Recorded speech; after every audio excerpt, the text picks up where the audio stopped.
All right, Knicks Nation, let's get into this. Knicks face the Charlotte Hornets tonight in Madison Square Garden.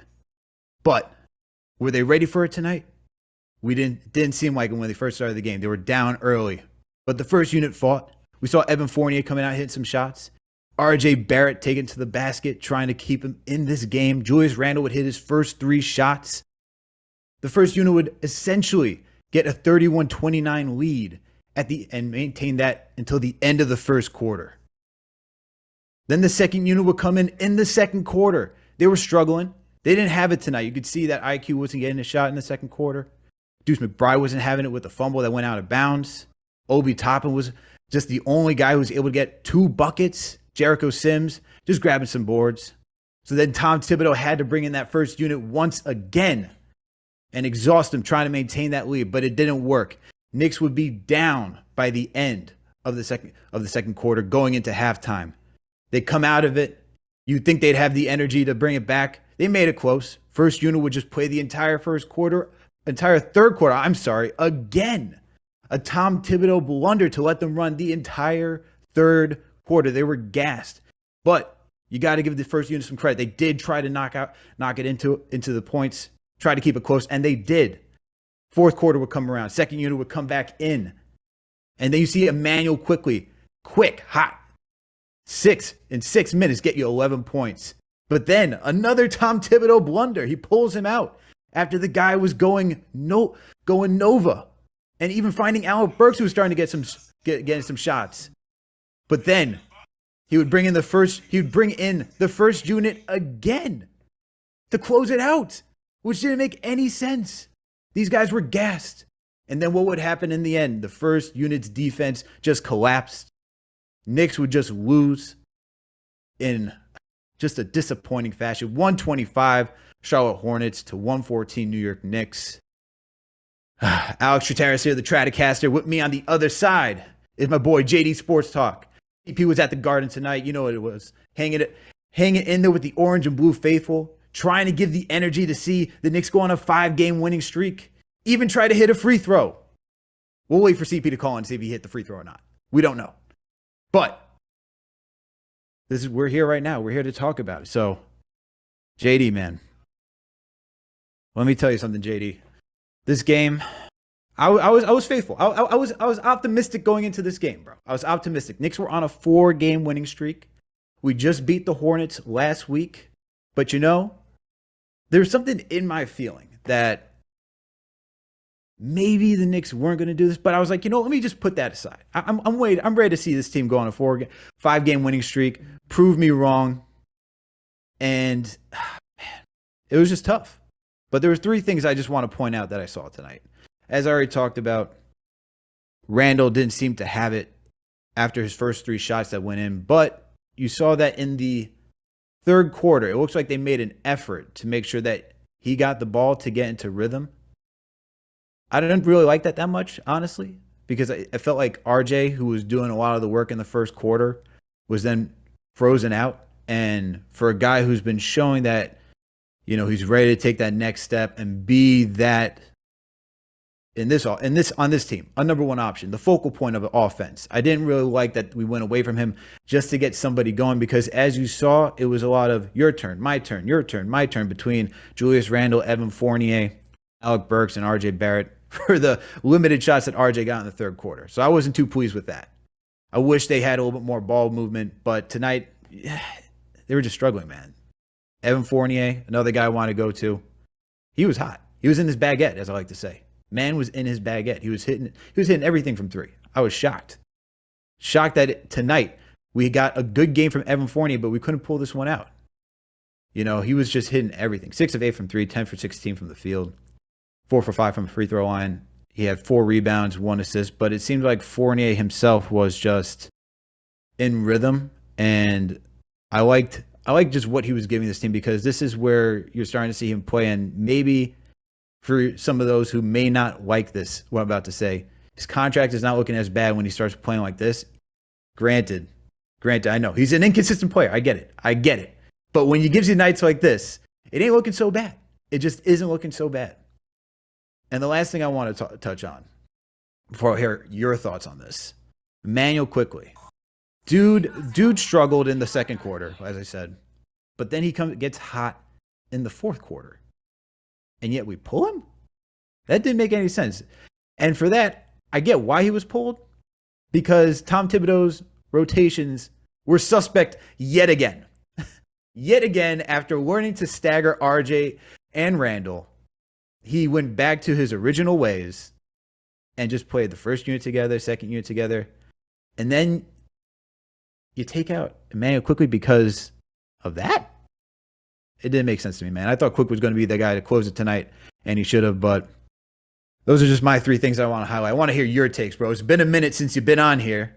You believe me and CP to out here for the 4-game winning streak. So what are your thoughts? What are your thoughts, my man? What are your thoughts? I mean, I wish CP was here for this one, right? He smartly went to the game tonight. I know if he missed or he made it, but we'll let him explain what happened there. Listen, man, tonight was a game that, as you watch it, you got excited because, you look at some of the last couple games, but that Chicago game, it got a lot of people excited about this team, right? In the sense that, we understand the situation we're in terms of the draft pick. And I understand that is, the fan base, they're like, is a tug of war where it's like, we're winning now. I believe that one of the reasons why we have been playing much better is because of the balance and the mix of the young players, which is something that we have been clamoring for the whole season. And you see the difference on how the team plays. This is how the kids have had such an impact on this team. You have a situation here brewing with Julius Randle, where, now it's gotten to the point where everyone is looking at his play-to-play energy, his play-to-play body language. The rumors are flying after the last game where we won, and he just storms off the floor.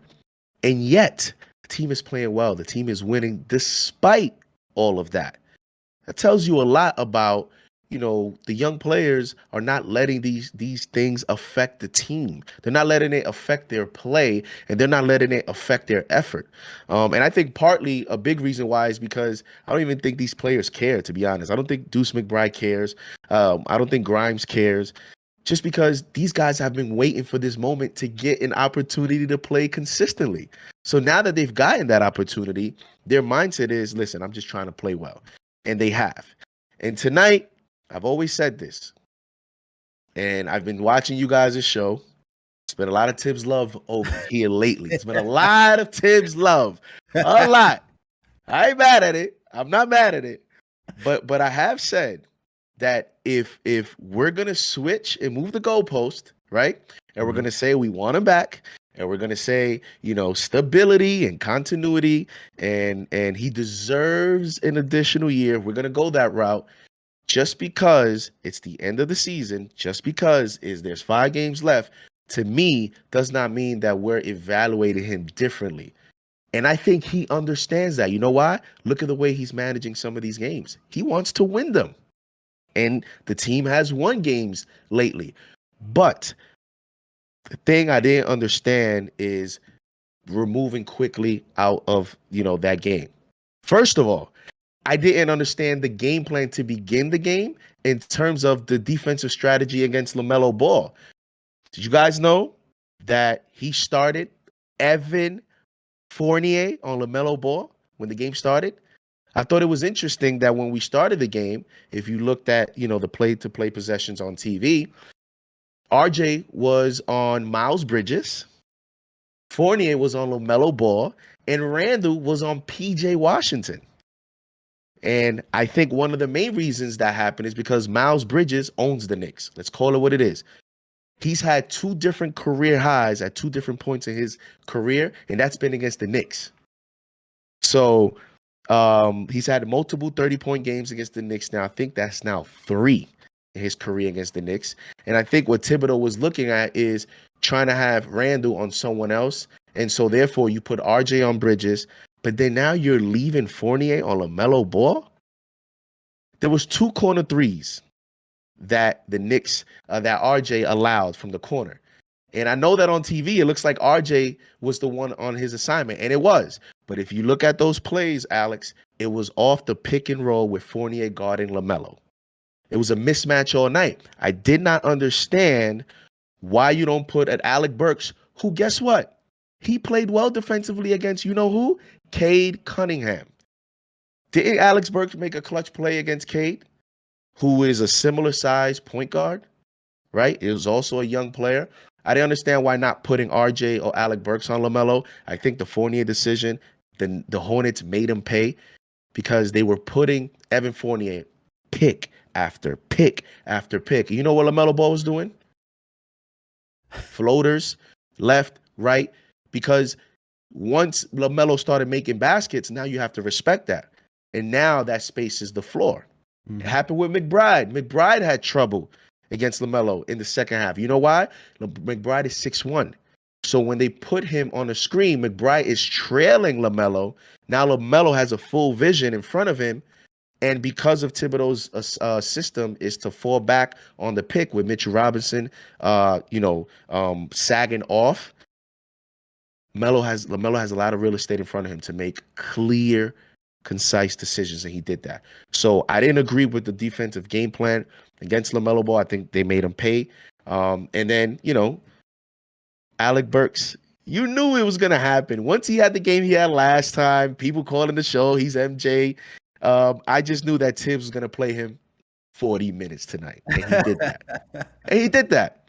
And in the end, that's the only thing I don't like is the fact that when you talk about bringing the coach back next season, I've always said this: when the pressure's on and when it's time to make big decisions, Tibbs, time and time again, this season has made a decision late in the fourth. And guess what? When he's made those bad decisions, the game's over. Like once he did that in that 2-minute spurt, the game was over. And he corrected himself by bringing IQ back. So, listen, we have about 5 games left. And I think it's unfortunate that we're going to continue to see Burks for 40 minutes, 35 minutes. But this coach wants to win. And he's going to rely on the people that he believes can get them to the finish line. And like I said, I don't agree with it, but to each his own. Yeah, no, definitely. I definitely agree with your point on Alec Burks not guarding LaMelo Ball as being a problem. As you pointed out, we saw him get a key stop on Cade Cunningham and guard Cade Cunningham pretty well. And Cade's been playing really well since past the All-Star break too. So it only makes sense that you want to use, your best defender. Like that was the whole point on why he brought Alec Burks in over Kemba Walker, right? That was the whole thing. It was like, we want length, we want to protect the point of attack. Well, if LaMelo's the point of attack, don't you want who you said was your best defender guarding the guy? So I agree with you on that.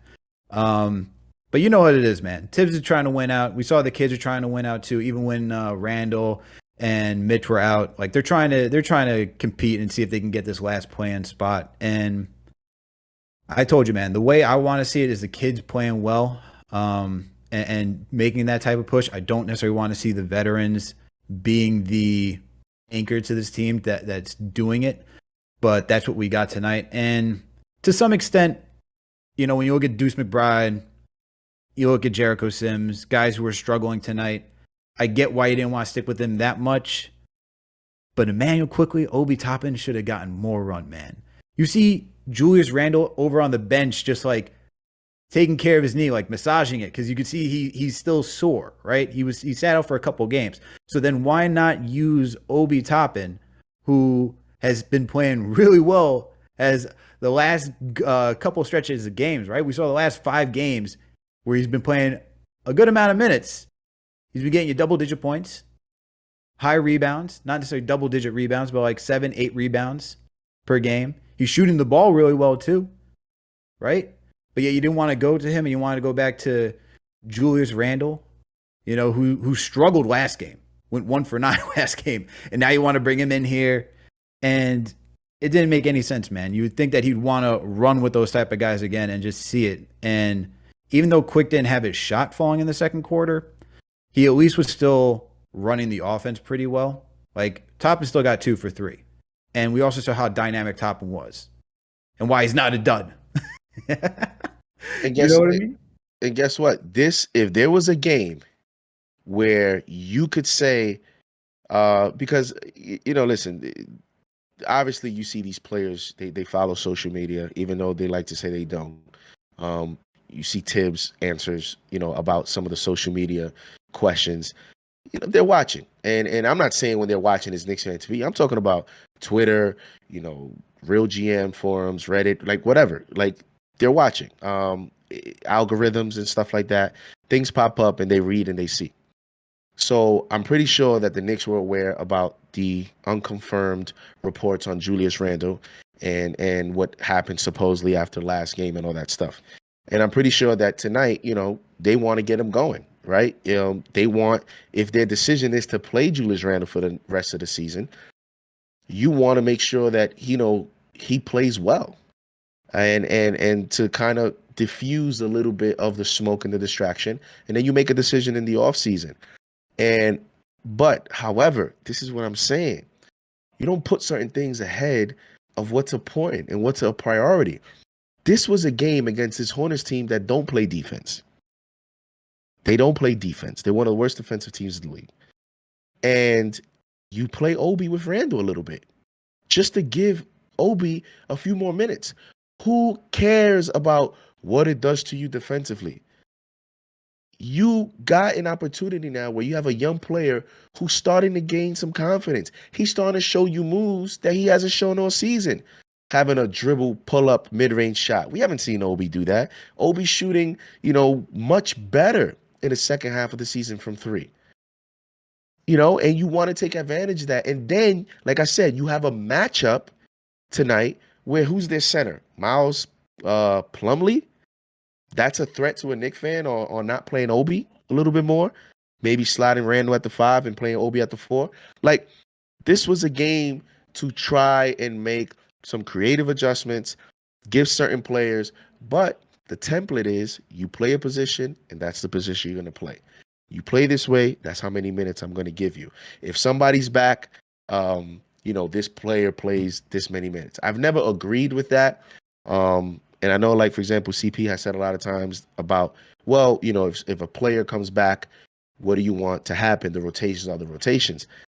We're not a great team. What rotations? When people talk about, there's obstacles for this guy to play, I laugh at that because we're like, yes, we have a lot of players at certain positions, but we're not a great team. People act like we have an all-star team and we can't find minutes for certain players. Like, we're not a great team. People, Bullock leaves the Knicks, Peyton leaves the Knicks. A lot of these players, they're not playing great. Noel's not playing great. So why should we prioritize an Alec Burks with 40 minutes? For what? Like, let's be honest. What are you learning differently than anybody else in prioritizing certain players to play more minutes? What are we really learning? Not learning anything, dude. Burks last game had a great game tonight, 4 for 15. That's Burks. Journeyman, inconsistent, can get streaky, can get hot. How is that more important than giving Obi more minutes, giving McBride more minutes, maybe give McBride the ball a little bit more so he can be a little bit aggressive, playing quickly a little bit more?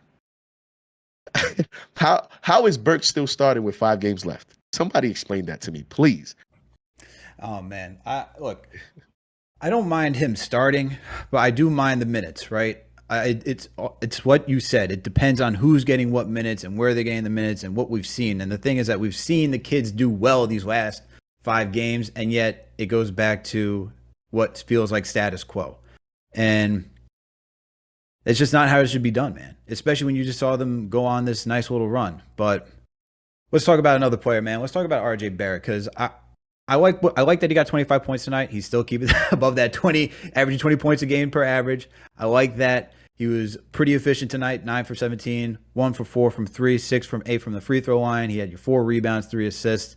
Kid was bullying. Once again, I didn't like that they went away from him in the third quarter, and I wish Tibbs staggered this rotation better. That's the one thing Tibbs has been doing well, and I'm surprised that he didn't do it tonight, was stagger the rotation. He's been separating Julius and RJ so that they both can get their runs with different lineups, so that way they can go get theirs and not overlap, right? And that way you have enough scoring. And I thought he should have done that tonight with RJ, because when you saw that second unit start in the second quarter and you saw how they were struggling just to score, that's where I thought, hey, why not leave RJ in there with the second unit a little bit longer?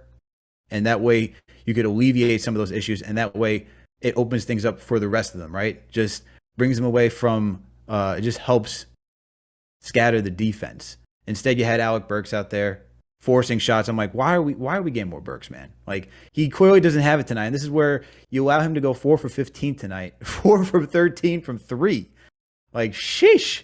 This is where that just boggled my mind. But kudos to RJ for having it tonight. And look, I know we're going to talk about it later in the show. Julius Randle, man, 7 for 16, 4 for 10 from 3. He came out the gates pretty hot. And they would go cold until the third quarter again, until it looked like he was just trying to get his. And that looked like by design of what they were trying to do to make sure that he got in rhythm, and that way he could help the team later in the game. But he had a good game tonight, man. Nothing bad about that. And then had his post-game comments, but we're going to save that for later. Anything else you got on this game that you want to touch into before we start heading to the callers? Well, with RJ, last game against the Hornets, he had 30 points. He was 10 of 19 from the field. So this has been a good matchup for him. And it's mostly because they don't have pretty much rim protection. And they're a little light in terms of weight at guard. It's just him being aggressive against his defense has allowed him to play well. And tonight, he shot just a little bit over 50% with 25 points. He had 3 assists and 4 rebounds. 6 of 8 from the free throw line. I'll definitely take that. And it's the inconsistencies, I think, within the game of utilizing him and I think it's because they're still trying to figure this out with him and Randle. And to me, that's been the biggest. And that could be the biggest storyline going into the offseason if they decide to bring Randle back. Alex, in order for this team to be a playoff team next year, I don't care who they draft. I don't care because a lot of people think that getting a Jalen Brunson or getting a point guard is going to automatically solve issues. And yes, it will make things better. But I'm telling you, big picture. I'm not talking about 8th seed. I'm talking about top 5 seed, top 4 seed, elite team. If they decide that Randle's going to be part of next year's roster, you have to find a way to have them both play well together. Either that, or you have to decide for 48 minutes how you want to play offensive basketball, who you want to play through, and who is your main option in critical points of the game. Now, obviously, a dynamic of that is game to game. You go with the rhythm, who's the hot hand. But in terms of the system, training camp, the season, everybody's on the same page. People on the Sixers, they know most likely where the ball's going in crunch time. You look around the NBA, you look at these playoff teams, you could pinpoint who the offense is going to run in critical points. And I think with RJ, his development is important. I mean, this guy now is averaging 20 points per game in the season. And when people talk about the whole max, and that's a big topic of conversation, you have to maximize that. You have to, mold him into being one of your main guys, whether it's, which I wouldn't, but whether it's to eventually use him in a big trade or whether it's to have him as one of our key components of this franchise, he has to be a priority. And the people that are not fans of RJ, listen, I'm sorry, but that's just the way basketball works. This guy is your best piece. This guy is your best player, in my opinion. And he needs to be priority number 1, period. Because that's when we talk about, the Julius topic and, people not wanting to come play here and all that stuff. To me, Julius is not driving that train. Whatever happens to Julius, I don't think it's going to affect this franchise as much as RJ. RJ is the big piece around the NBA. RJ is going to decide a lot with this franchise in terms of how we move forward with him, how he sees us. He's the homegrown talent. Julius is not the homegrown talent. So we need to prioritize his development and see how much we can push him and how he responds to that. So let's see how we finish the last 5 games. And listen, when you don't have a point guard, I think it's pretty simple. Run the offense through RJ Barrett. That's a fact. So let's refresh and get back on this, guys. CP, the man, he's in the chat right now. KnicksFanTV himself, CP the franchise in the chat. CP, I hope you call in, man. We want to know how you did at the free throw line today. All right, we don't know. I see a lot of people saying that you missed, but we want to hear it from you yourself. So hope you call in. But guys, you know what to do. Make sure to hit that thumbs up button. Make sure to subscribe to the channel, KnicksFanTV. Come on, guys. Me and JD here, the Tradicaster himself, and JD Sports Talk, giving you the post game breakdown. Make sure to hit the line. There's no phone lines tonight. We're on the Discord, so make sure to hop in the Discord. It's running crispy. We can hear you seamlessly on there. So make sure to tap in. Let us hear your thoughts and your takes. All right. JD, you know, you mentioned Julius Randle, right? And there's been a lot of conversations about Julius Randle in the last 24 to 48 hours. You're seeing that people are saying that, you know, you had WFAN that was reporting that it's been reported that he's asked for a trade and wanting to get out of here. And then you have reports saying that from like Fred Katz today saying that his shooting has just dropped dramatically, and that execs believe that you'd have to attach a first round pick to him in order for him to be moved off this team. What do you think, man? What do you think of all talks about Julius Randle right now? It's listen, man. Man, it's tough. It's tough because, you know, I try to put myself in his position, and I don't know if he wants to be here. I don't know if he wants to be here. Now, tonight there are reports about, you know, him denying the reports, the rumors, saying that he wants to be here. That if you don't hear it from him, right? If you don't hear from him, it's not true. I think the interesting thing he said tonight was that he's built for it. Now, I would like to see how he said it, because sometimes you'll read a quote and you take it exactly how you read it. I'm built for it. What do you mean you're built for it? I would like to see I would like to see what. But listen, based on the way that it's being reported, it seems like he's trying to say that, you know, he's built for the scrutiny. He's built for the moment. He's built to be a big part of this franchise. I don't know if I necessarily agree with that. And listen, man, it's basketball. A lot of people have been bringing other topics. Listen, I just want to talk basketball with Julius. And basketball-wise, you saw it tonight. There was some moments where, you know, and listen, every star player, every player gets upset in certain possessions. They want the ball. They want the offense to run through them, or whatever the case may be. My biggest disappointment with Randle has been just defense, man, low energy. And a lot of Knicks fans, because of what happened last year, I've always said this. Julius, to me, has never been a great defender. He's never been a good defender. When Julius was a free agent and there were those initial talks about him becoming a Knick, the reports were out there. You're not getting a good defender. And I think last year he played better because his energy was better. And listen, I'll say it. It's just my opinion. I think the contract year had a lot to do with the year that he had last year. I think the contract year had a lot to do with all the other Knicks that play well, from Reggie Bullock to Alec Burks to Nerlens Noel. There's a lot of players on this team that were on contract years last year. So I think that was a part of it. But it's just odd, man. Like, okay, you're built for it. You want to be here. Fine. I'm cool with that, right? But then what's up with these possessions where you don't rotate, your defense is not there, the energy is not there, the body language. We win a game against the Chicago Bulls, Zach LaVine, DeMar DeRozan. and you flipping a basketball and you're leaving the court as if we lost. I thought I had to look at the box score. I'm like, oh, wait, did we just lose? Am I bugging? You know what I mean? So that's why it's so strange, because it's just things that you don't see in some of the other young guys, in terms of you say one thing, but something else is really happening on the court.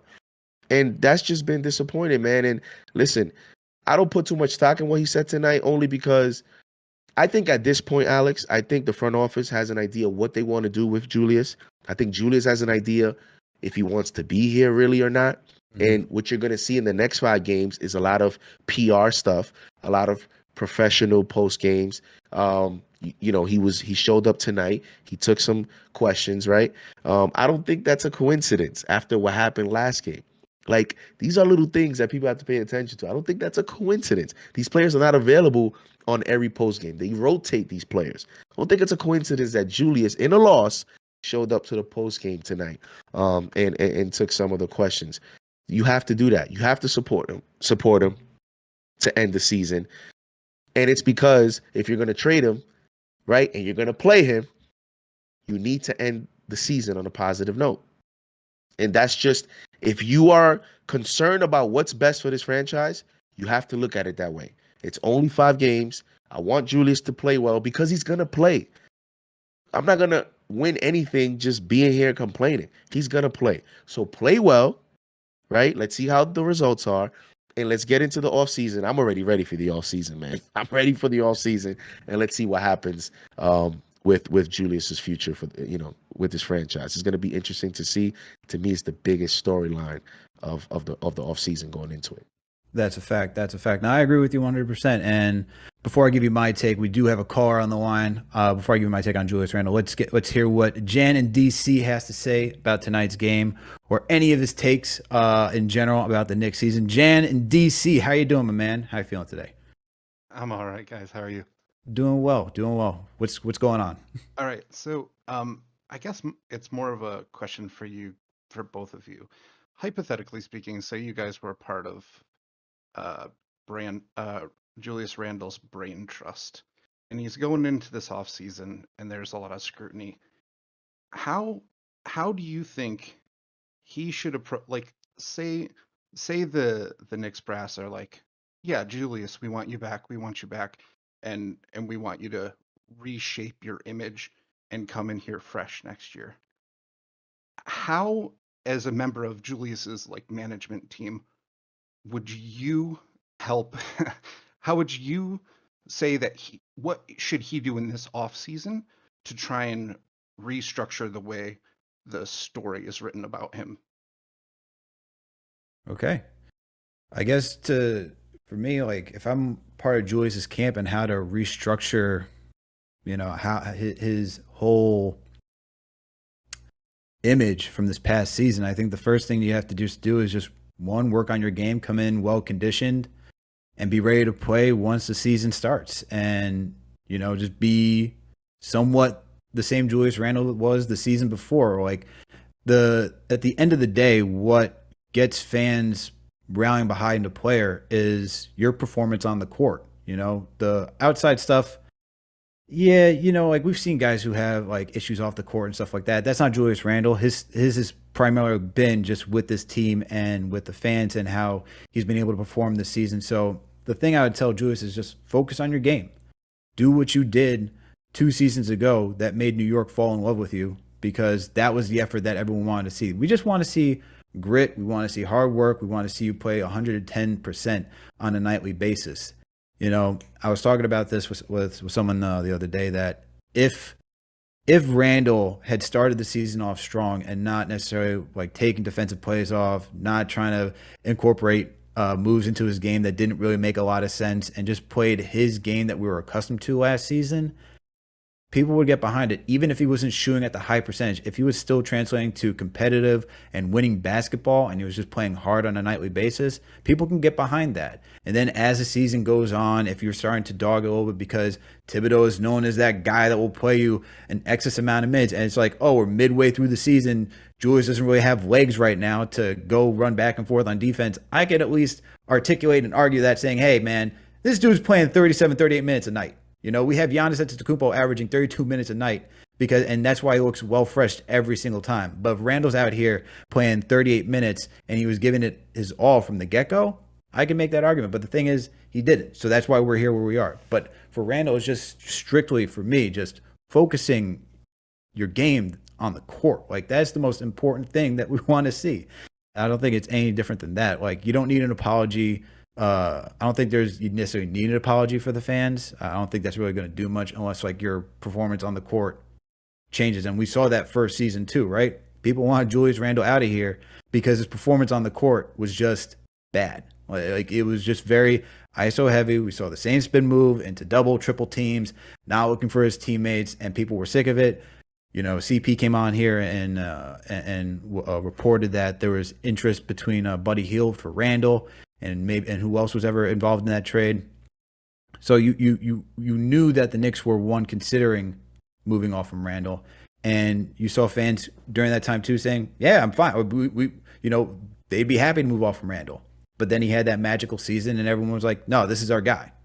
Everyone was happy about it. He got that extension. Like, oh, it's a bargain deal. Everyone was stoked when he came back. Everyone was, having the slam cover page to their profile pics on Twitter or wherever it may be of him and RJ and saying, "This is the future right here. These two guys."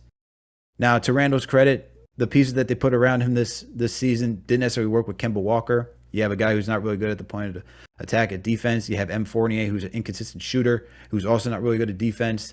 So having those two guys with Randle, this team had to be so offensively gifted for that to even work, and it just didn't turn out that way. This team last season was predicated on having a top 4 defense, and the fact that in the beginning of the season they didn't have that and inconsistent offense to begin with, that was just written for disaster to begin with. But then Randall's play just exasperated the entire situation. So long-winded story is just gotta play your game, bro. Just play your game and play well.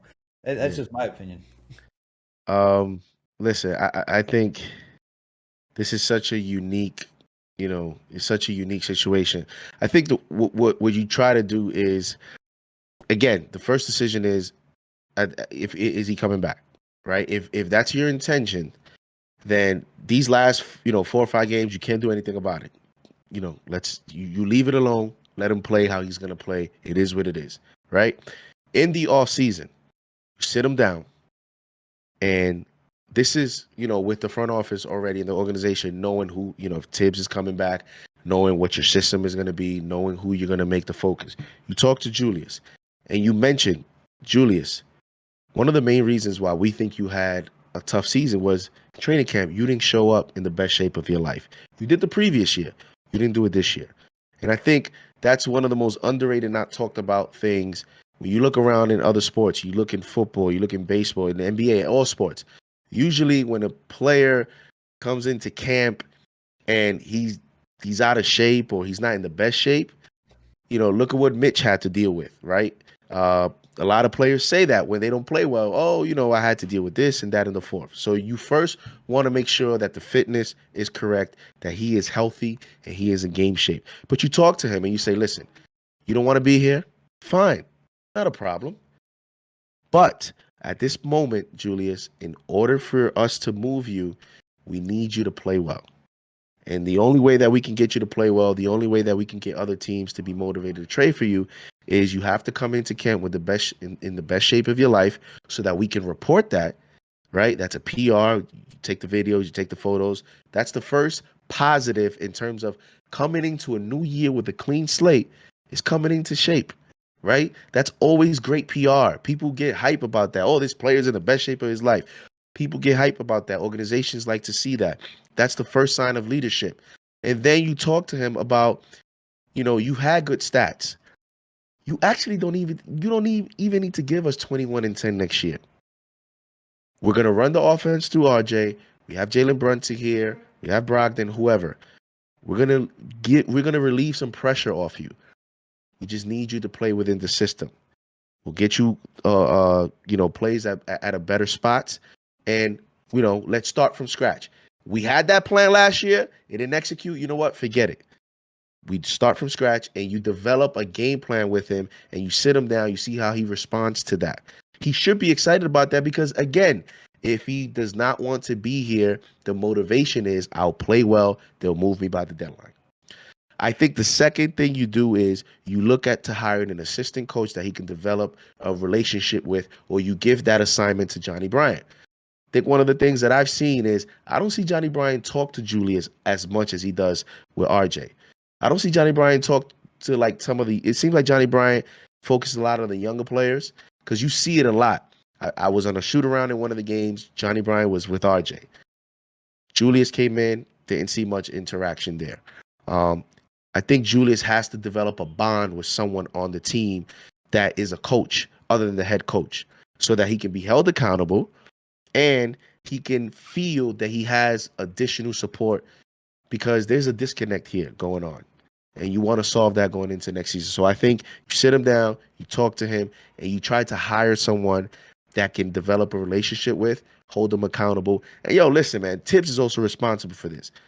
You can't continue to show that you're going to hold the young players accountable and not him. Sometimes you have to flip the script. You know, I know that sometimes you may feel like, okay, I'm not going to yell at him because maybe he could take it differently. Sometimes you have to be bold. And I think it's gotten to a point with Julius, you have to take risk in the way you're going to approach him, and you have to be bold and see what the results are.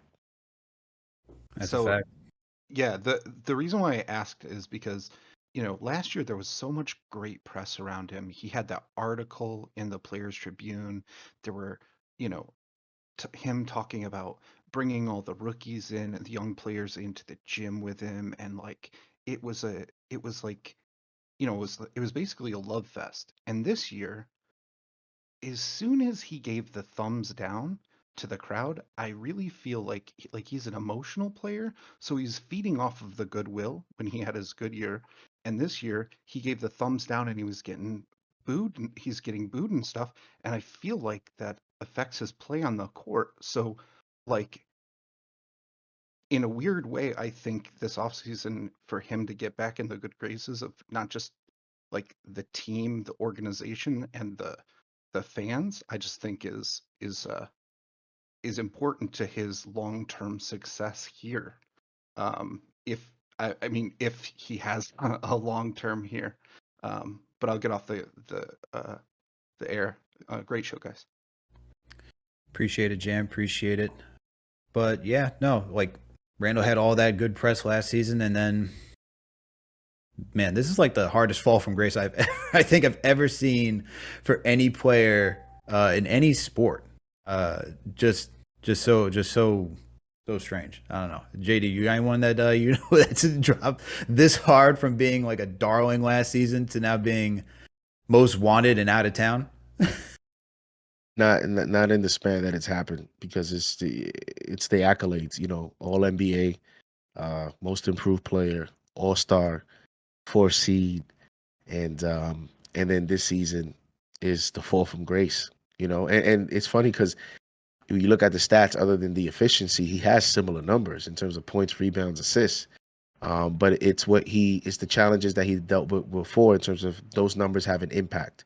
So tough year, but we have 5 games left. Hopefully he finishes strong and then gets a clean slate next year, whether it's here or somewhere else. Yes, but let's refresh again, guys.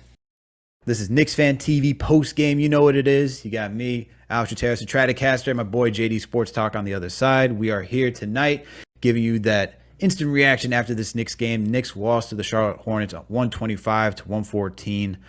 Just a brutal loss, guys. Make sure to hit that thumbs up button for your boys. Make sure to subscribe to the channel. And guys, this show is presented by Prizepicks, okay? If you don't know what Prizepicks is a gambling operator where you do overs and unders on players props, So if you want to choose a player, go onto the app. They do it all for all sports, whether it's football, college basketball, NFL, NBA, you name it, they got you covered. Make sure you go on there, bet responsibly, and hit and choose. Who do you think is going to go over? So JD, who did you choose for tonight on your Prizepicks? Got the over on RJ. I hit the over on RJ. He scored 25 tonight. And then I have games that are live now. So I have Klay Thompson under 3.5. He doesn't have a 3-pointer yet, and we're midway into the third. So I feel very good about that. Jordan Poole, I took him over 24.5 points. He has 23 right now, so it looks that's looking pretty good. DeAndre Ayton, I took him under 16.5 points. He has 6 midway through the third, so I'm looking good there. And Draymond Green, 6.5 points. I took him under. He has 3. So we have about a quarter and a half left, and Draymond, don't score 4 points because I'm on my way to a potential perfect 5 for 5. Oh, there. All right, there you go. And what RJ hit the over on? What was it? What was the line? 23.5. Ooh. All right, there you go. Yeah, RJ's been on a hot streak, so that was a good choice. I like that one. Yeah. I like that one. I like that one. You didn't want to do the free throws tonight? What was the free throw line? No. No, I didn't even check it, to be honest. I think it might have been 4, but he's playing well, man, and I like the matchup tonight. So he, pretty good. So you guys know what to do. Make sure to go over Prizepicks, put your picks in, bet responsibly. All right, now let's get back to the phones. Get back to the Discord, I should say, and we got Sam on the line. Sam, how are you doing today? What are your takes? What do you got to give us? I was, being hopeful. 5-game win streak. I thought it'd be nice, close out the season, maybe a little win streak. But of course, Charlotte Hornets got to do what they do, and we dropped the ball on that one. I think seeing Quick get subbed out after his hot streak, getting it shuts it down to 5. I think, he shuts it down to 3, and then they score, so shuts it down to 5. Then we sub in Fournier, and then we go on a huge drought, and the Hornets just close out against us. I don't think that was a great way to close the game. And so before I speak, I know Tibbs said we got to watch the game multiple times in order to carry weight. So that's what I did. Have you watched it a few times, Sam? I went on NBA.com and started watching all the film that I possibly can. And here's some important stats. For the 21-22 season, Julius Randle is top 10 in ISOs per game. He has a 21% frequency when on the floor to end up in an ISO. Out of the top 10, he is the lowest in points per possession. He's the lowest in field goal percentage, effective field goal percentage, and one frequency, score frequency, and he stands at 49th percentile in ISO plays, basically. And we continue to go through that. And I don't know why. Another thing to point up, assist percentage goes down for Julius Randle. He went from 27% down to 25%. Just a 2% drop, but that makes the total difference when it comes to ball movement in a 3-point dominated league. You want the ball to be moving freely and you want it to flow. It's, again, not moving when you play an ISO. And, because that assist percentage down, it's just not great. It's just not great for the team whatsoever. And then you look at the pace.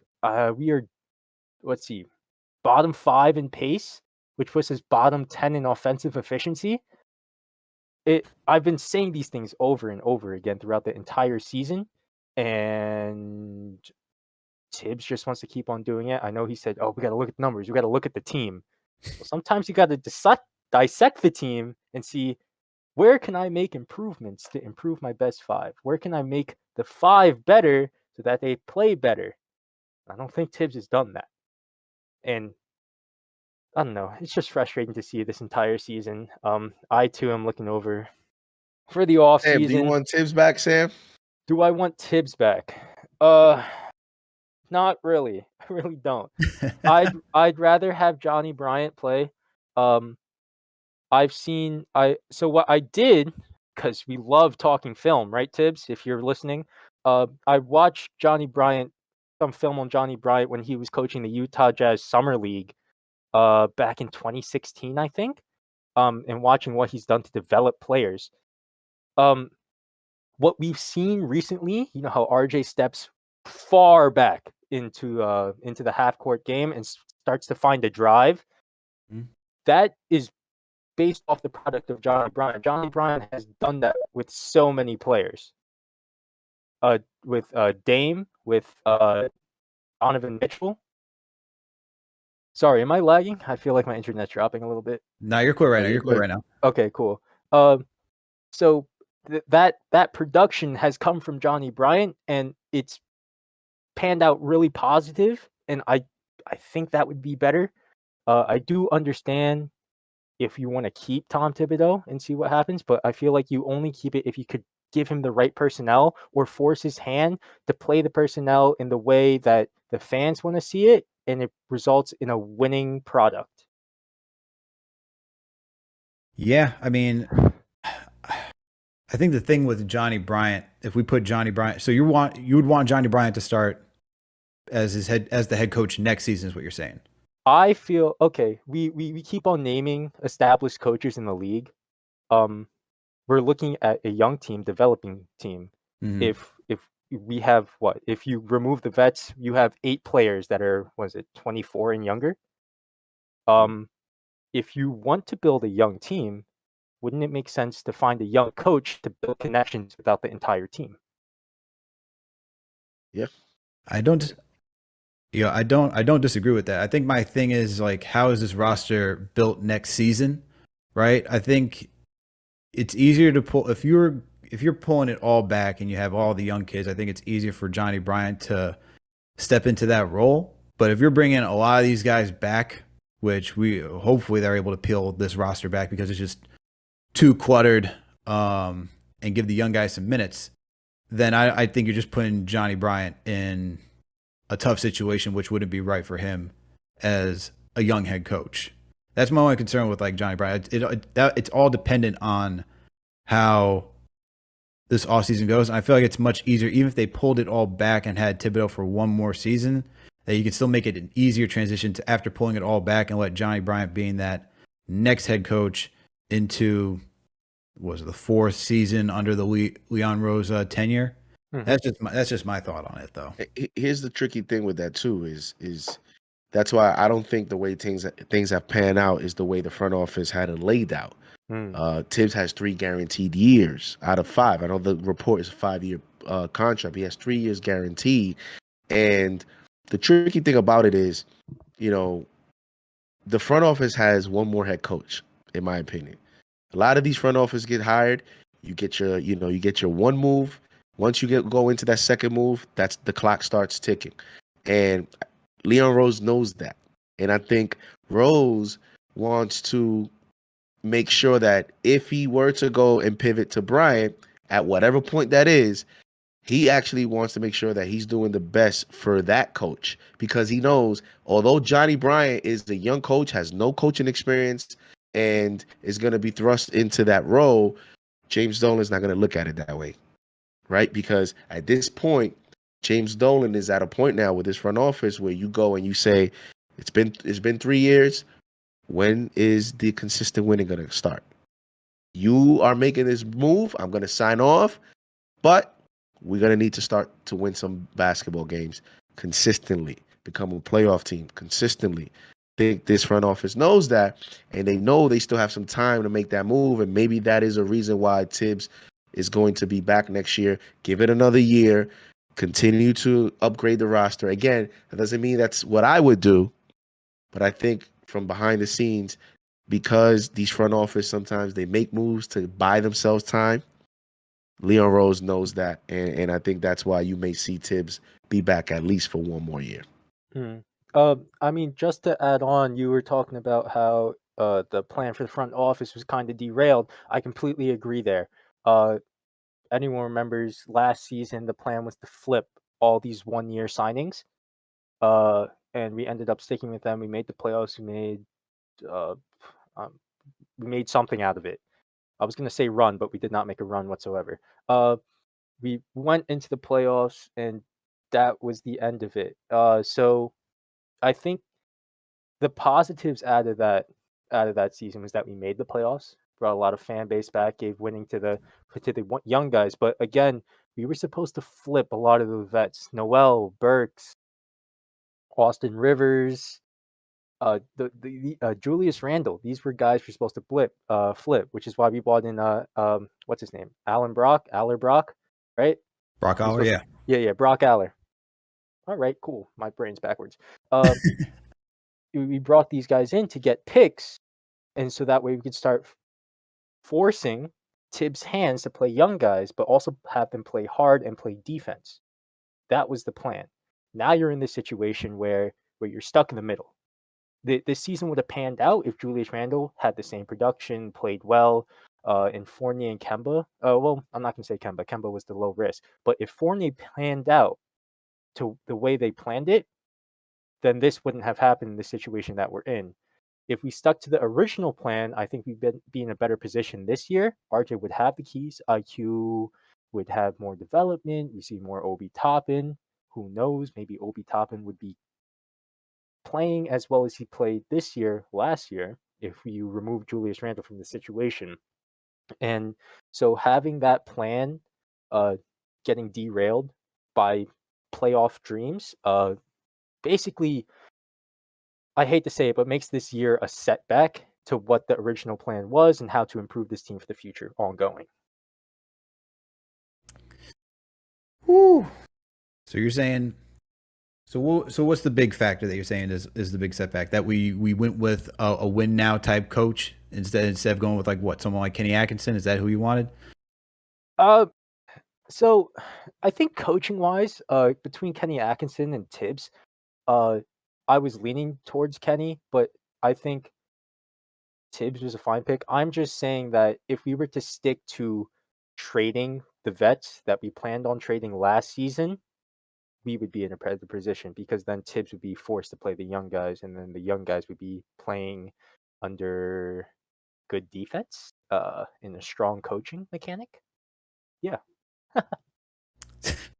I think we all wanted. We did a whole show after the free agency. We wanted some moves to happen, and we wanted to see the youth play. Mm-hmm. So we agree with you, Sam. I get this front office, and that's where it comes back to the whole Julius Randle potentially having to move a pick if you want to get off of him and stuff like that. Sometimes in the course of business, you got to take a loss. You're not always going to be on the side of winning. And in cases where if you're trying to move a player, depending on the asset, not saying you just move any asset, right? If you got to move a second rounder with somebody to go get them off just because you want to open some playing time because you realize that was the incorrect move, sometimes you do that. Now, I understand for this past trade deadline that they didn't want to do that. It may have been too quick just to do something. You can wait until the offseason because they will be expiring contracts.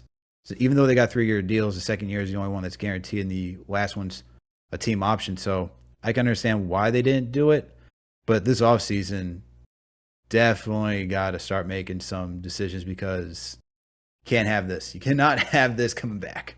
You guys want breaking news? Obi Toppin played. Well, how many minutes he played tonight? 12 minutes. Yes. McBride, how many minutes McBride played tonight? 9. 9. And who else? Who else do we have here? Well, how many did Quickly play? Quickly played 23. Jericho Sims got 11. so Sims 11, McBride 9, and Obi 12. And Kevin Knox. Oh no. Kevin Knox, everyone. 18 minutes.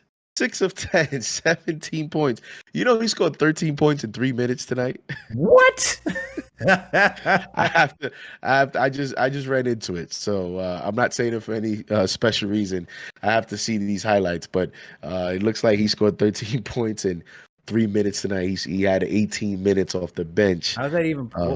What was he?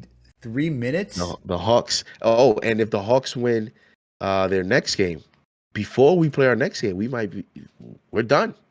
The Magic number's 1, and the Hawks, I believe, play before we play our next game. And if they win that game, the Knicks are automatically eliminated from the playoffs, and we'll still see Alec Burks for 40 minutes. So. Now, do you think, if that's the case, I think I know what you're going to say.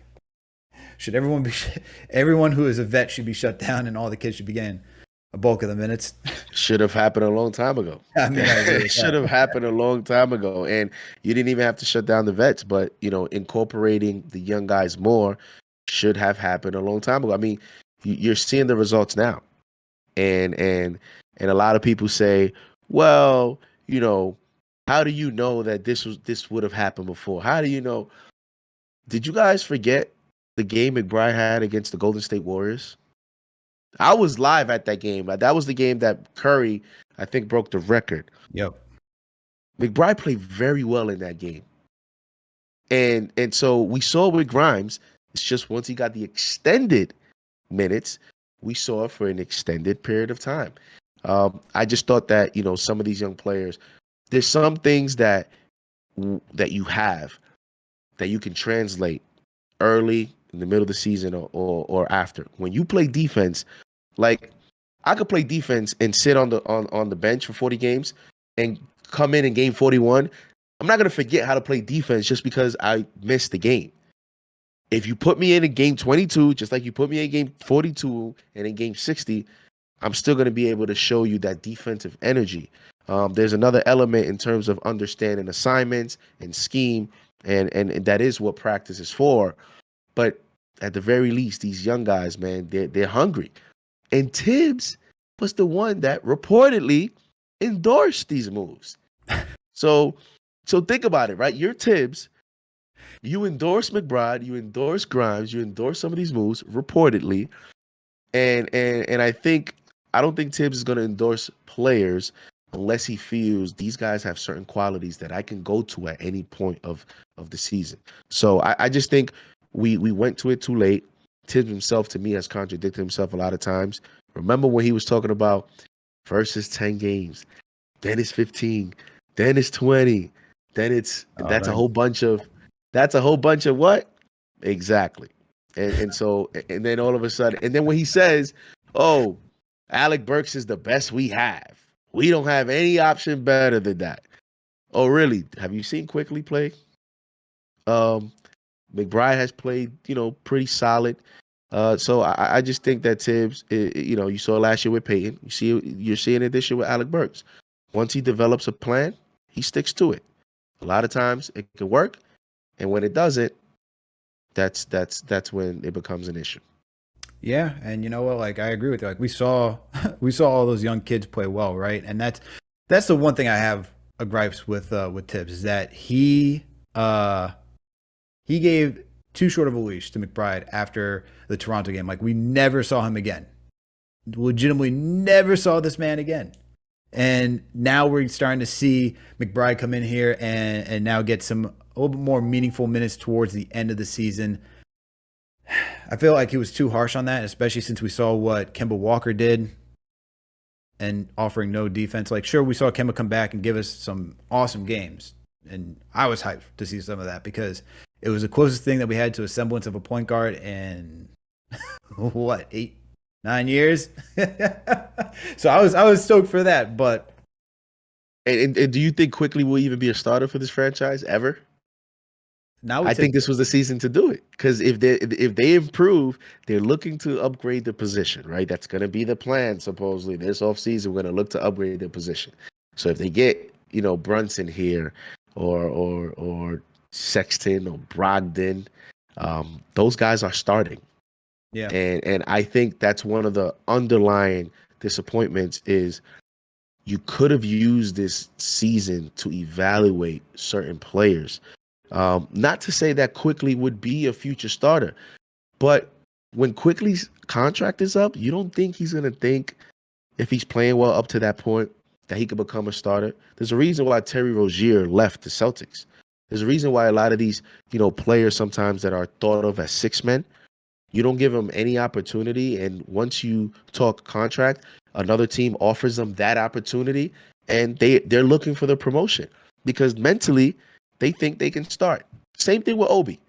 Everybody can say whatever they want about Obi, but if Obi continues to be here off the bench, there's going to come a point where he's going to say, you know what? If I'm behind Randall, I'm a lottery pick. This is a business. I want my money, and I'm not going to get it here. Go find me a place where I can start. Players naturally, I know the cliches are always, bench starters. It's not who starts, it's who finishes. But these young players, when they see that they can have an opportunity to start in their teams, they want that opportunity. And I think at the very least, we could have given IQ that opportunity, even if next year we would have went back to him on the bench, just so he can experience that. And we can answer doubts. Give him the opportunity. He answers it for himself personally. Because let's be honest, we people that play sports, we go to positions, we evaluate ourselves. We may not say it publicly, but people know, players know I'm not a starter. I'm a role player. I'm a six man. I'm an end of the bench player. Players know. But when you have players that don't know, they always want to find out. Yeah, and that's why with Burks knows what he is. And that's why I haven't held it against him because he's a wing player. And I think that's a position that he wants to play. But the coach wants him at the one right now. Because, Alex, that's the best option we have. Right? It's the best option we have. 40 minutes. I would have liked to see quickly get some starts as well, just to see what it looked like. But I understand. I can actually kind of understand why he's coming off the bench. Because if you look at that bench without Emmanuel quickly, like who's running it, man? Who's running it? You worry about it when you get to that point. You worry about it. I'm looking at like if Quickly's not on there, who you haven't run the team? Who you haven't run the second unit without Derrick Rose and give me some scoring? Because Burks, we know, ain't a point guard. If you put him back with that second unit, it's just ISO Burks. And it's the same thing. It might even be worse than what we're seeing right now.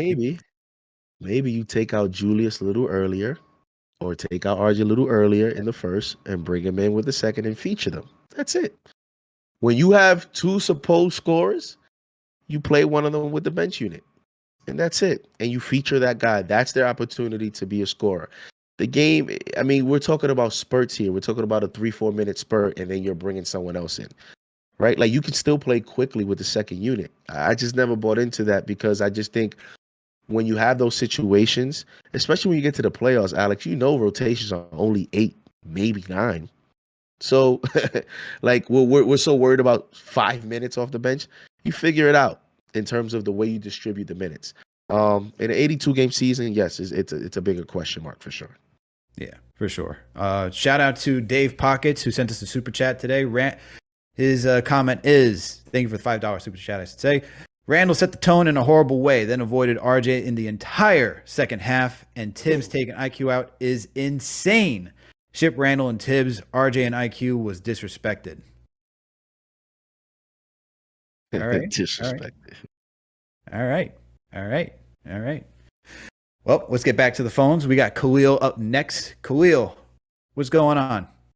How you doing, man? Khalil going once. Khalil going twice. Unmute your mic, Khalil.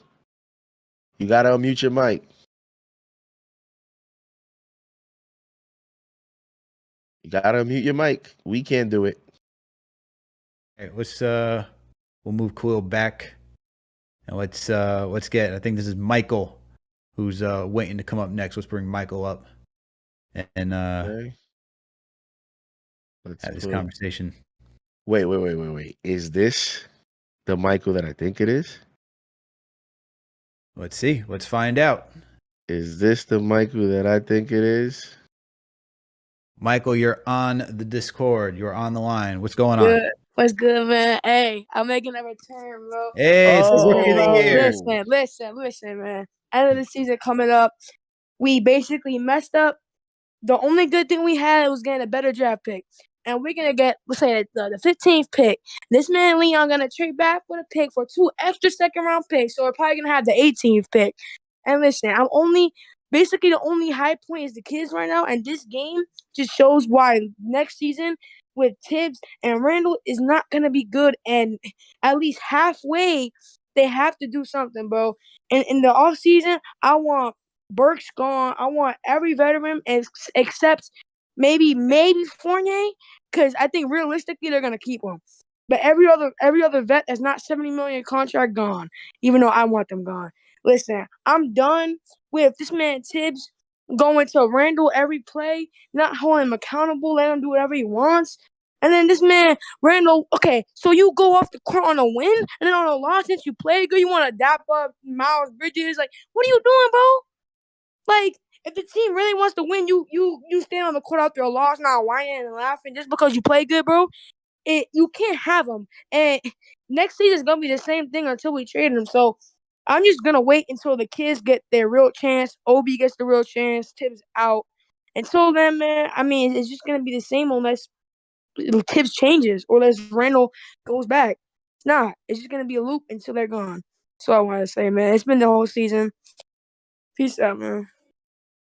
Right, and that was Rookie of the Year, Michael, on the check, and he is done, man. He said he is done with Tibbs, done with the rapid fire too, man. He came back. He was crisp. He was clean. Family show. Looked like he learned from the previous time he was on.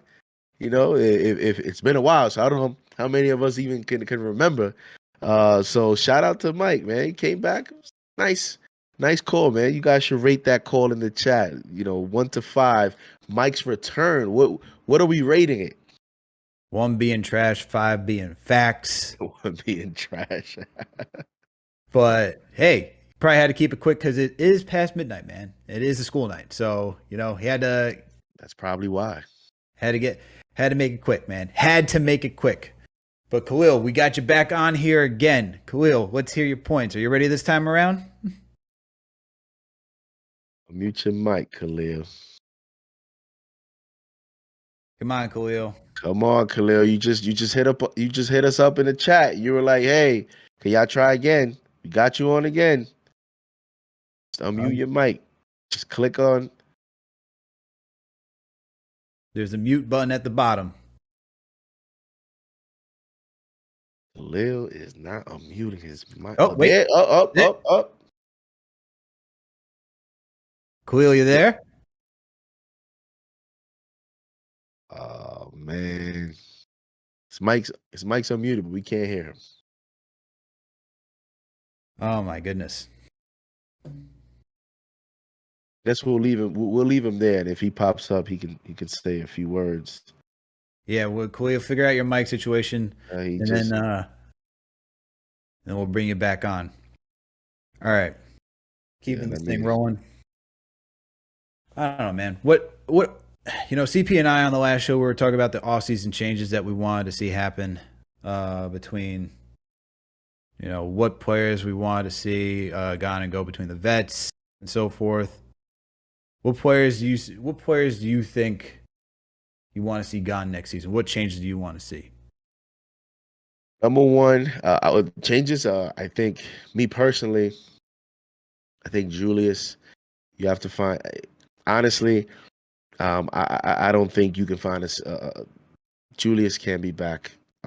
You got to make a decision there, because if we're not going to, if this is how it's going to be with him, you got to understand this is something that's very critical at this point, because I heard Cats reported that he was booed in intros tonight. In player intros, Julius Randle was booed tonight. And, there's been a lot of layers this year, and I don't know that you can salvage that relationship. I don't know that you can, Alex, unless – because I think it's gotten to the point where I don't even know if people just like his style of play at all.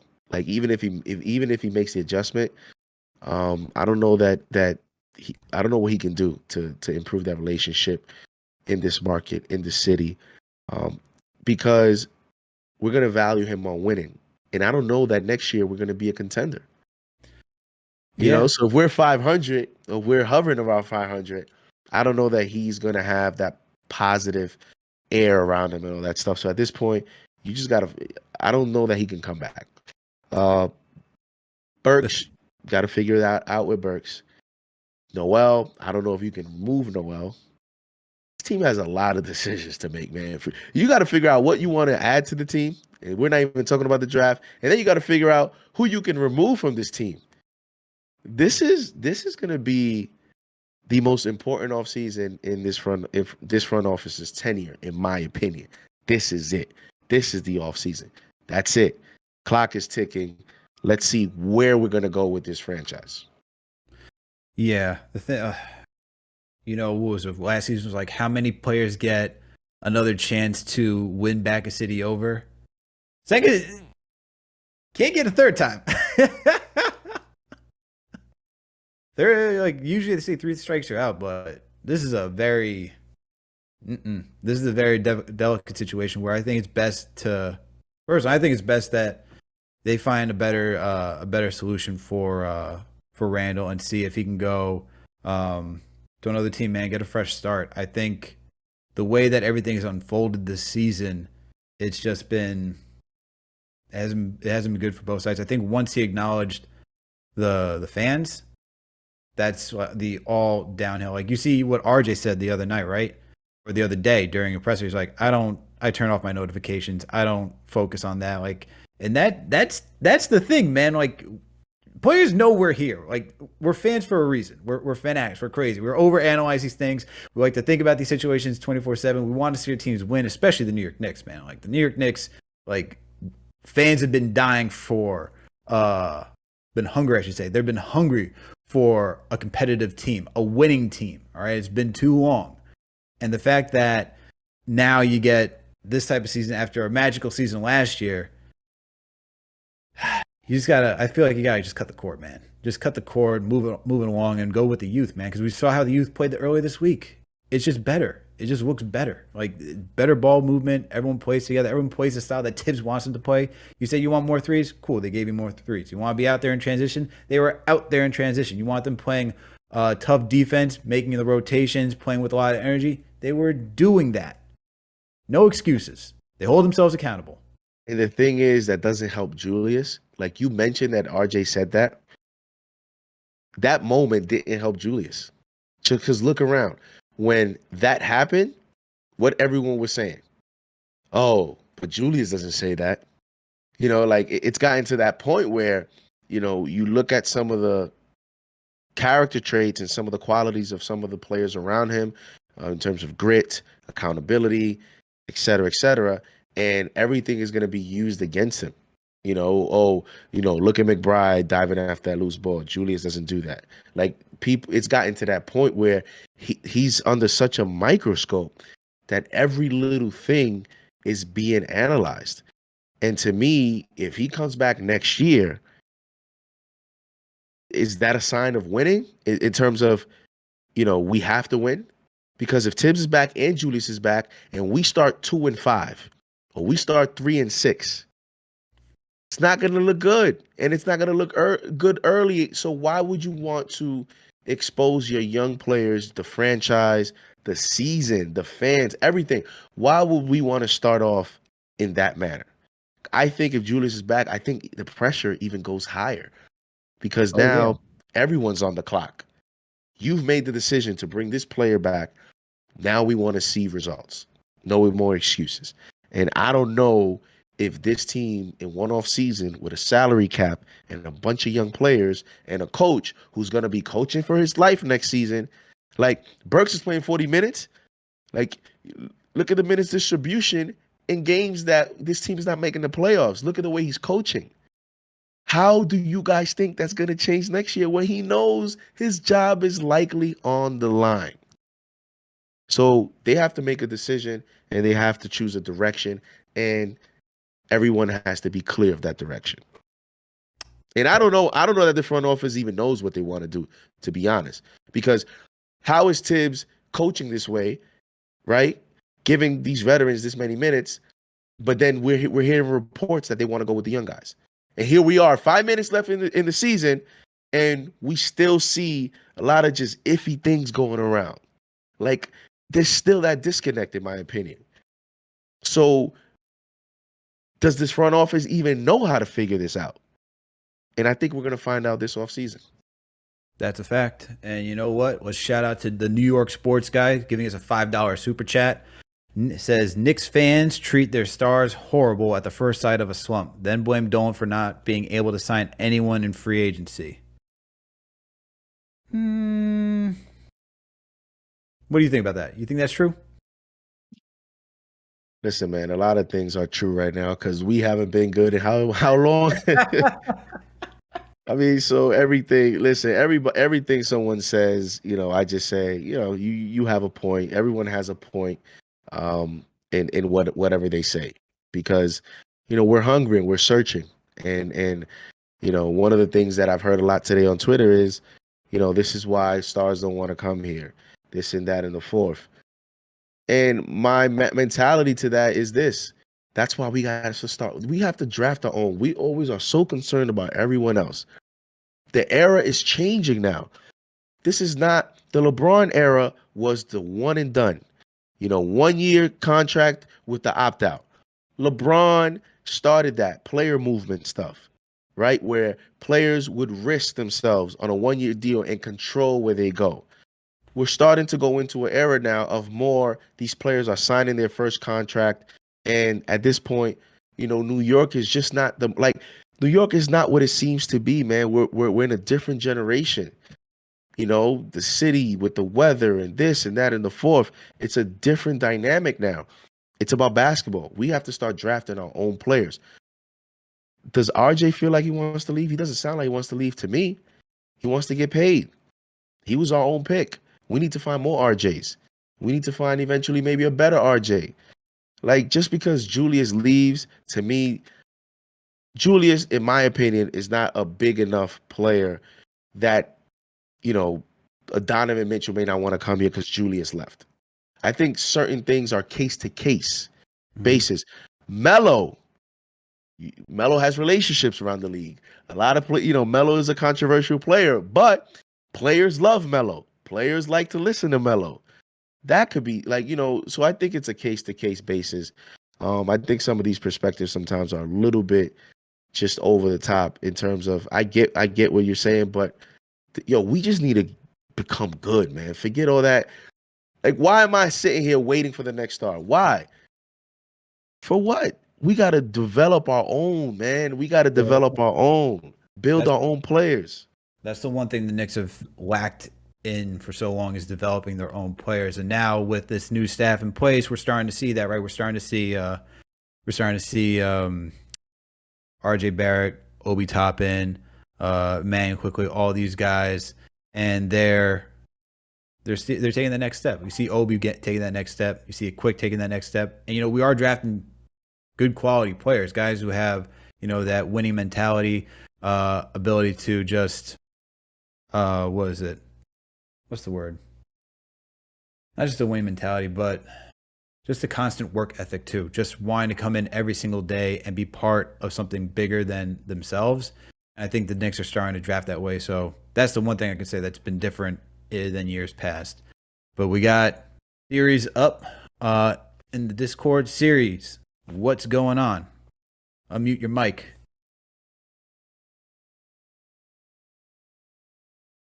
Series, you there? Series going once. Going twice. All right. And another one bites dust. Is the Discord that hard? Is the Discord that difficult to maneuver? I'm just trying to figure that out, guys. What is it?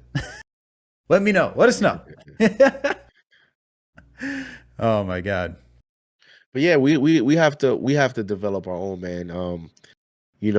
When you look around the NBA, you look at the Magic, you look at a lot of these teams. Who's going to those teams if we want to talk about that? But I know we're New York and we're glamorous and we're special and this and that. Like that's what we think, right? So of course everyone wants to play here, but we need to, start to go through the process of thinking like a small market team. And then once we build ourselves consistently, organically, someone's going to want to come. All you need is one player. Like, I don't care that 10 players in the NBA don't want to come here or that 40. There's only so many players you can have on one roster. All you need is one. In the event, for example, Donovan Mitchell, we saw the quote yesterday. He was upset. The Utah Jazz blew a 25-point lead in Paul George's debut. Paul George cooked them. Donovan Mitchell, after the postgame, had some interesting comments, right? He's always tweeting about the Mets. He's a big New York fan.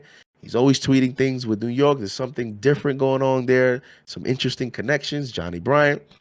All you need is one player, right? And then once that player comes here, you continue to build, and then somebody else is gonna maybe want to come here. But the way the NBA, just look at the salary cap and look at the way it's going. Who's the next LeBron in terms of do you expect Luka to go 1-1?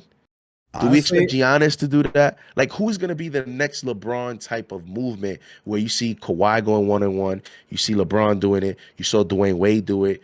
Like, who? This is going to be a new era. Everybody, this is an era of money, man. I know people don't like to hear that. People want to get paid. and So that's why free agency is not going to be free agency, man, until they change the CBA and make it where free agency is now, enticing again. We're going to see a lot of guys just take their extensions and then try to force a trade, because why are you going to give up so much money? You can legit get 5 years, especially if you're a good player like Luka, and then try to go somewhere else, right? So it just doesn't make sense. But look, man, we got Khalil back on the line. Khalil, do you got your mic working this time? Are you able to say something? oh man, This is epic. it is not happening. It is not happening, man. All right, I don't know Khalil. what's going on. We tried. All right, Khalil. We tried, man. We tried to bring you on. I don't know, man. I don't know if you're using AirPods. I don't know what mic you're using. I don't know what you're using at all. Gotta go check it out, man. Gotta go check it out. But thanks for trying. Next time. All right. We got Series back on the line. Series, what's up? Can you say something? Is your mic working? Yeah, it's enough of that. All right. Not getting anyone through on the Discord, man. Nobody. But it was working for everybody else. Stay on the lounge though, and we'll see if it's on our end. I don't think it's on our end. Let's bring in someone new here, and see if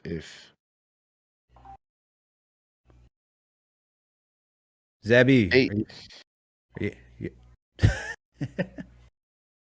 bring him back in.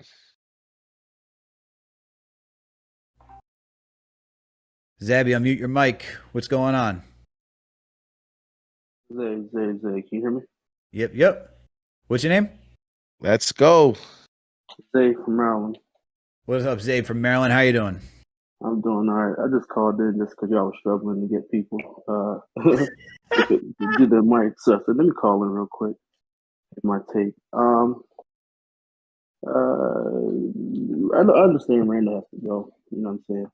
I know it's really at that point, but I mean, I do think he has a point with his frustrations with the fans and with with the media and everything like that. It's just, of course, it's just centered wrong. Like, you know what I'm saying? It's just was a bad approach from his standpoint. Ultimately, he is still a good player, regardless of what people want to be mad about and say. He is still a good player. It's just not a good player next to RJ. I think it was sour from year one with RJ and Randall next to each other. From the first year, I just saw where Randall was trying to be Kobe, right? He was just trying to be the one to take the ball up. He wasn't really giving RJ the ball because he felt like RJ was a rookie at the time. And that just eventually, last year we had a good year, and then everybody kind of forgot that they don't really go together. And then now it's back to the same thing to where now, though, RJ is confident in his skills, and it just seems like they're fighting each other, when it comes to the ball and stuff like that. So now the team is starting to sway more to RJ. And Tibbs is such a funny guy, man. I don't know if y'all saw that. He had an interview the other. I just saw one of his conferences where he was just like talking about, in order for the young guys, Yep. practice reps aren't the same as like live reps. That's why live reps are important. But you weren't preaching that at the beginning of the year when we kept asking for the young guys to be in. So Tibbs is just weird. Tibbs is one of those people where at this point you're just saying anything, and he's one of the people that I'm done with. And I've been saying as of late, like it's either got to be Randall or Tibbs just to balance it out better because it either needs to be Randall needs to understand that he's not the top guy on the team, and I never thought that would work. You don't look around the league, you don't see any power forwards that are just like other than LeBron. What power forward is being like the main guy on the team? It just doesn't work like that. Like you need to have a point guard during the team, some type of guard play, or your power forward can't be just chucking up shots. Like Randall's game, bread and butter is in the paint, and since he's been on the New York Knicks, he's stayed away from the paint for some reason. He's trying to be everything else, and it's just like I like Randall in a Sabonis type role, and he's kind of just that would be the perfect role next to RJ, and they just don't complement each other. So, of course, Randall has to go, or Tibbs needs another coach needs to get in here and tell Randall how to play. But I think Randall's long gone. He just doesn't want to be here, which is totally fine. My question to you guys is, who would you think, just look around the league, who do you think would be a perfect fit next to RJ that would actually make sense? That we possibly could go for in free agency or in the offseason, using leveraging Randall or just leveraging like one or two of the young guys. I'll let you guys go on that one. All right, thank you, my man. Appreciate the call. Who would I want next to RJ that would compliment him well? Has to be a shooter. Has to be a shooter. You want a shooter next to him? Yeah. You got Evan Fournier, right? I love Evan Fournier. Evan Fournier off the bench is like the most ideal role for him, especially after you pull back a lot of these guys on the roster. But I feel like you gotta go get a shooter next to RJ. I don't know who's available through free agency that's a legitimate shooter. I feel like you would have to, if you want to like seriously upgrade the talent on this team, I feel like it's going to be a trade.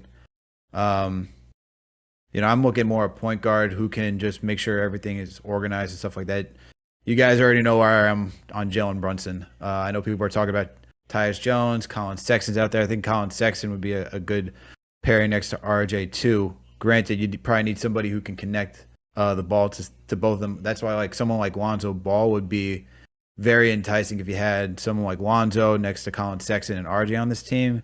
Two guys that can relentlessly go down a hill. And Colin Sexton's like a really good scorer, like very efficient. So he's somebody that I think would pair well next to RJ. Yeah, I'm looking for scores, man. Looking for guys who are shooters, who could just put the ball in the hoop and be efficient while doing it. Do you like Malik Beasley? I do like. Are we looking at just players, or are we looking at stars? Because you Bradley Beal. Would Bradley Beal be a fit? He would be a good fit next to RJ. The thing is, like, is that realistic? I guess it could. I could see it being realistic, although there's no indication that Bradley Beal wants to leave Washington. I think he's happy down there. But Bradley Beal would be like the most ideal fit next to RJ, a guy who can shoot the lights out and create space for RJ because he will attract double teams for RJ just to take advantage of just driving to the basket. But I think if realistic, like I could see Bradley Beal as someone realistic. I think if you're at like Donovan Mitchell would be great, but I think that's shooting for the moon at this point. And if you're looking at Donovan Mitchell, what do you think the Utah Jazz are going to ask for? You think they're going to ask for Evan Fournier? What do you think they're going to ask for? And the idea would be to bring in Donovan Mitchell to play with RJ. But you're the Utah Jazz organization. You're about to do the same thing I said with Dame Lillard. You have to look these owners in the eye, and you're about to move their franchise. Literally, once you make this move, you're pivoting to a rebuild. And you look at the Knicks and you're going to sign off on a deal without RJ. I think, and this is what I'm saying when we talk about stars coming here, it's going to have to be it's going to have to be the James Harden route. Like, does a player have to act up and announce it and not want to do post games and then the problem with that, Alex, is the candidates are not those type of players. Like, I can't see Dame acting up to get out of Portland. I can't see, Donovan Mitchell all of a sudden, being difficult to get out of there. I can't see Devin Booker do it after CP3 retires and then the Phoenix Suns maybe drop a little bit. Devin Booker wants to leave, for example. Like, that's the problem. When you look around the NBA and you look at potential players, I don't see personalities that would go a James Harden route. It would be more players that would do it behind the scenes. Dame Lillard, hey, I'm loyal. Get me somewhere else. I'm not going to go public. Get me somewhere else. But do we see a Ben Simmons? Do we see a James Harden out there? I don't know that you see that. So that's why I said you're going to have to do it. You're going to have to do it the organic, traditional way. You have to do it within, and then you take a risk. And that's that. Because if you're going to do it the way of, hey, Utah, give us Donovan Mitchell, without Donovan Mitchell being disgruntled, I don't see a deal without RJ going to Utah. How do you justify that? You can't. You can't justify that because they're going to want a star back in return. They're going to want a star up-and-coming young player in return for Donovan. Unless you give them a gazillion picks. And then you give them Grimes, IQ, like you give them everyone else in a gazillion picks, and you keep RJ. Unless you do that, I don't see how you accomplish. This is telling you guys, this is a difficult era. It's not the same as before. It's going to be a challenge for this front office, which is why play the kids. Play the kids. You got to see what you have, man. I agree with you 100%. It's not going to be easy to get another star in here through free agency. They're going to want the bag, and then to trade all your assets just to bring somebody in here. That's going to be tough. But you know what, JD? I think this is a good place to end the show. So thank you, everyone, for tuning in for another KnicksFanTV post-game. Unfortunately, the Knicks couldn't get that win tonight. Couldn't go on a 5-game winning streak. They lose to the Charlotte Hornets 125-114. But it's all good. You guys were in here with us, rocking with us. We appreciate it. We appreciate all the super chats. We appreciate all the callers today. And you guys know what to do. Make sure to follow the show. Make sure to subscribe. Hit that notification bell. That way you know when the show goes live or when a new episode drops. And guys, hit that like button. That's how you support us. It's a free way to do it. It makes it easier. It helps promote this channel. We just surpassed 50,000 subs, guys. 50,000 subs. And we couldn't do that without Knicks Nation. So thank you guys for always tuning in and rocking with us and supporting the channel. It really means a lot to us. And guys, guess what? You don't even have to just tune into YouTube. We're on all audio listening platforms. We're on Apple, Spotify, Google Play, Amazon, Alexa, Stitcher, you name it. We're on all those platforms, okay? So you can make sure to go subscribe there. And guys, make sure to check out the KnicksFanTV merch. You can check that in the YouTube description underneath the video that you're watching, or you can just go to the channel and go find the links. So guys, thank you once again for tuning in for post-game KnicksFanTV. We out.